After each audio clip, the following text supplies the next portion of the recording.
Hi, my name's Lance Sayler.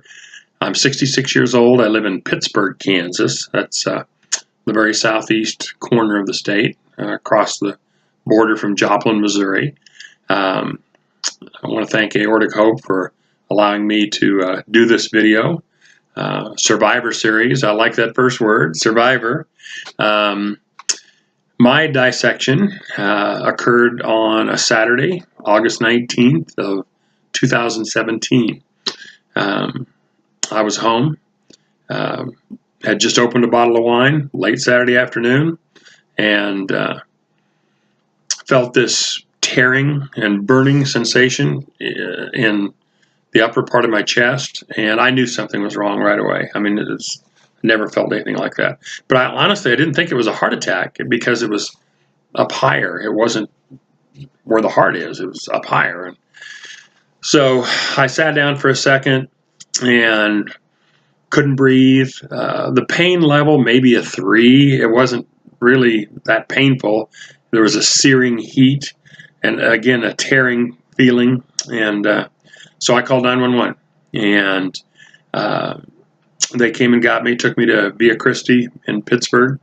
They threw me in an MRI, and the emergency room doctor said, pulled me out of that and said, you're in trouble, and we need to get you somewhere.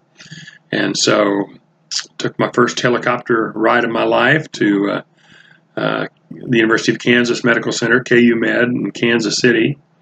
Dr. Kramer was on call, the surgeon, and visited with him, and he said, we're going to have to go in and replace it. So they replaced the ascending aorta. My dissection started in the aortic arch and went both ways, A and a B, all the way down to my kidneys.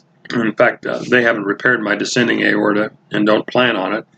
I'm on enough blood pressure meds, I think, to be fine with it. But they replaced the ascending aorta, and I was in a coma, drug-induced coma for 7 days. Day 3, I'm told, was not a good day. My lungs started to fill up. My kidneys shut down. They had to put me on dialysis. And they told my boys, who are both in their 30s, that probably wasn't going to make it. But here I am. So I was in the hospital a total of 23 days. I think the last 6 of them were in a rehab facility trying to get my strength back. And then I thought everything's fine. Okay, good. I'm repaired. I'm ready to go. Quit chewing, which is one of the major problems that led to it. I chewed skull since I was in college, so I quit that. Haven't done that since, and kept my blood pressure in good shape. But I thought I was good to go. And then in early February, the Monday after the Super Bowl, I woke up and both of my feet were swollen pretty dramatically.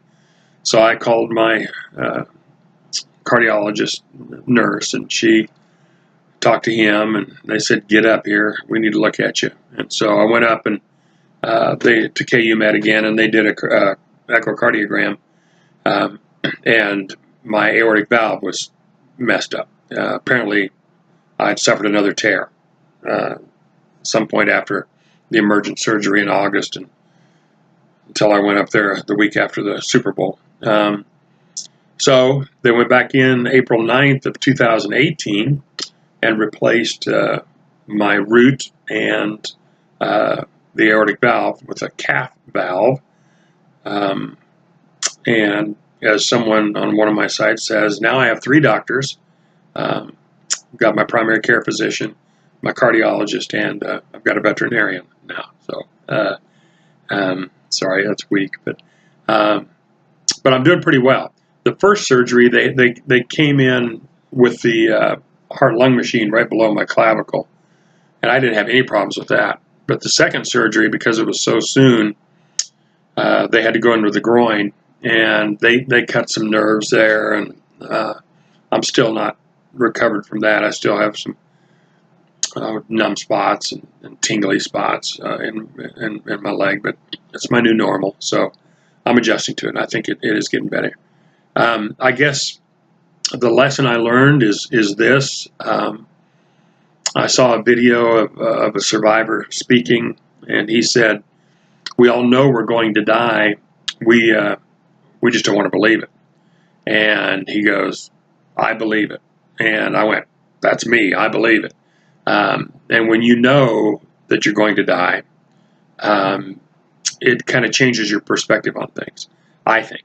And when you accept the fact that you're going to die, and when you come close to dying, like I did, I think you accept things as being a little different. First of all, I try to be as kind as I can be to everyone, to all the employees that work for me and my company, and with my family, my sons, my granddaughter, and my friends. Try to be kind, try to do good, and try to appreciate life, and tell the people that I love that I do love them, and I hope you all do that as well. So that's my story. Glad to be alive, lucky, fortunate, blessed, and